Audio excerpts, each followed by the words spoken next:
హైదరాబాద్‌లో వెదర్ ఉన్నట్లుండి కూల్‌గా అయిపోయింది. ఇలాంటి మంచి వెదర్‌లో ఏదైనా క్రిస్పీగా, టేస్టీగా డీప్ ఫ్రై చేయకుండా చికెన్ పకోడీ ఎలా చేయాలో చూపిచ్చేస్తాను పదండి.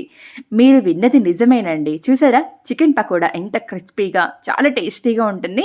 సో, లేట్ చేయకుండా ఎలా చేయాలో చూపిచ్చేస్తాను పదండి. సీక్రెట్ మసాలా ప్రిపేర్ చేయడం కోసం పాన్‌లోకి మిరియాలు, గ్రీన్ ఇలాచీ, లవంగాలు, దాల్చిన చెక్క వేసేసి ఒక నిమిషం పాటు ఫ్రై చేసుకోండి. ఎండుమిరపకాయలు, ధనియాలు, గ్రీన్ చిల్లీ, కరివేపాకు, అల్లం, వెల్లుల్లి, కస్తూరి మేతి, జీలకర్ర, అలాగే సాజీరా, రా సాల్ట్ వేసి అంతా ఒకసారి బాగా పచ్చివాసన పోయే వరకు ఫ్రై చేసుకోండి. ఇలా ఫ్రై చేసుకున్న వీటిని ఒక మిక్సీ జార్‌లో వేసి మెత్తటి పేస్ట్‌లా గ్రైండ్ చేసుకోండి.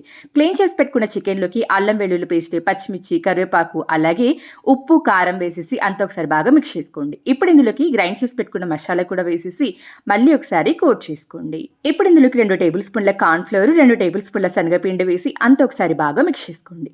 ఇలా మిక్స్ చేసుకున్న తర్వాత అరబద్ద నిమ్మరసాన్ని వేసి మిక్స్ చేసుకోండి. మీరు ఈ చికెన్ పకోడాని ఆయిల్‌లో డీప్ ఫ్రై చేసుకోవాలి అనుకుంటే ఇలా మిక్స్ చేసుకున్న తర్వాత ఫ్రై చేసేసుకోండి.